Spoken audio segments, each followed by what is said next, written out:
Okay, we're going to do our first rate problem. And rate problems are typically broken down into two types.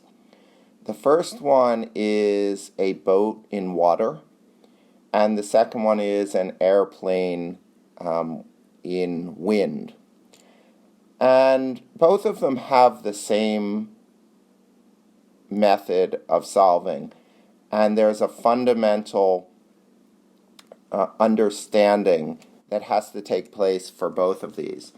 So before we go into this problem specifically, let's talk about a boat. Let's say we have a boat, right? I'm not going to make this professional, but we have a boat, and it's traveling, this way in the water, right? Here's the water, right? We say that if the boat is traveling in still water, meaning the water isn't moving in one direction or the other, which is called current. If the boat is traveling in one direction with a constant speed, we call that the boat speed in still water, meaning the water current is not pushing it along, or the water current is not slowing it down. We say that the boat has a speed independent of the current, and we call that the speed of the boat in still water. So let's say the speed of the boat in still water is 5 miles per hour or knots, it doesn't matter. 5 miles per hour, let's say, right? Miles per hour. So without the water movement, the water's just sitting still, this boat is going to go 5 miles per hour. Now, what gets added to this possibly is if this current is moving in the same direction as the boat. Now, if the current of the water is moving in the same direction as the boat, and the current itself, meaning the water, is traveling at 5 miles per hour, now all of a sudden this boat, in reality, the real speed of this boat traveling with the current is 5 plus 2, or 7 miles per hour, right? Because the boat speed is 5 miles an hour in still water, in not moving water. The water itself is moving 2 miles an hour. So now this boat realistically is traveling 7 miles per hour. Now, likewise, when the water all of a sudden is traveling in the opposite direction, meaning the current of the water, let's say the current of the water is now traveling this way, right? And this poor boat is going up against the current, and let's say the current is traveling at 2 miles per hour. So the boat speed in still water is 5 miles an hour. This current is pushing against it and slowing it down. So now, in reality, the boat is traveling 5 miles per hour, but the current is slowing it down 2 miles per hour. So in reality, this boat is now only traveling 3 miles per hour, right? And in reality, if the boat speed was 5 miles per hour and the current was pushing faster, like the current was 7 miles per hour, the boat would actually go backwards, right? So this is the understanding you need. You have the speed of the boat in still water, and then you're either going to add or subtract the current to it. So now let's see how to solve problems using that. So we have a question here that says, a boat can travel 16 miles up a river in 2 hours, and the same boat can travel 36 miles downstream in 3 hours. Now, downstream means with the current. That's why it's quicker, right? So what is the speed of the boat in still water, and what is the speed of the current? Now, we are going to use, for all of these rate problems, we're going to use a formula that hopefully you have learned in science or in math previously. And the formula is distance equals rate times time. Distance, right, equals the rate, or the speed, right, times the time. So, for instance, if our rate, let's say we're in a car and we're driving 60 miles per hour, that's our rate, and we do this for 2 hours, we would drive 120 miles, right? If we're driving 60 miles per hour and we do it for 2 hours, we would drive 120. If we're driving 60 miles per hour and we do it for 4 hours, we would then drive 240 miles, right? Okay.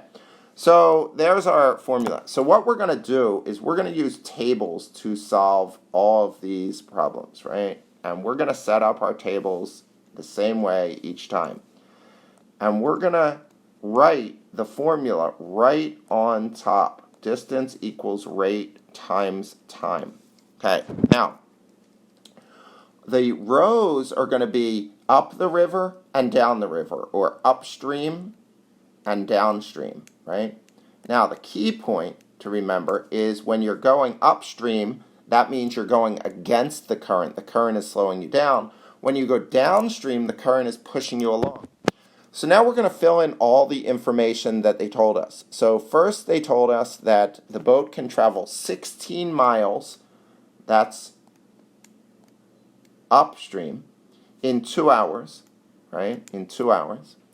And the same boat can travel 36 miles downstream in 3 hours. Now, the rate portion is the interesting one. There's 2 variables we need for this. We need the speed of the boat in still water, and we need the current, right? So I'm going to call that the boat speed and the current. The boat speed and the current.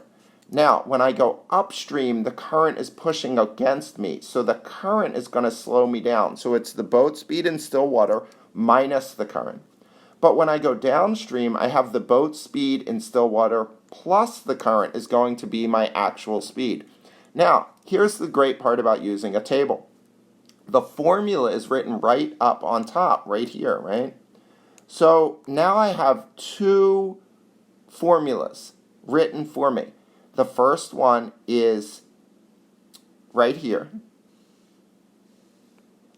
That's an equation. Distance equals rate times time. And the second one is written right here. So I'm going to write those 2 equations. So 16 equals B minus C times 2. And the second equation is 36 equals B plus C times 3. And we have a system of equations. Now, we have many ways of solving a system of equations. I'm going to do a couple things to make it easier. I'm going to divide both the left-hand side and the right-hand side of the top equation by 2.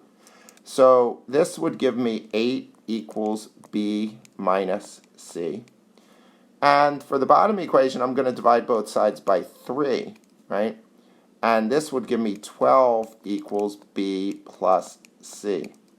Now, these 2 equations jump out at me to solve with elimination. Because if I add both of these equations, I get 20 equals 2B. The C and negative C cancel out. And I can divide by 2 and get 10 equals B. So I now know that the boat speed is 10 miles per hour. The boat speed in still water. Now I need the current. So I'm going to use this equation to find the current. So I'm going to substitute in the boat speed. So I get 12 equals 10, or the boat speed, plus C. I subtract 10, and I get 2 equals C. So the current equals 2 miles per hour. So now I would write my answer, right? I would say boat speed in still water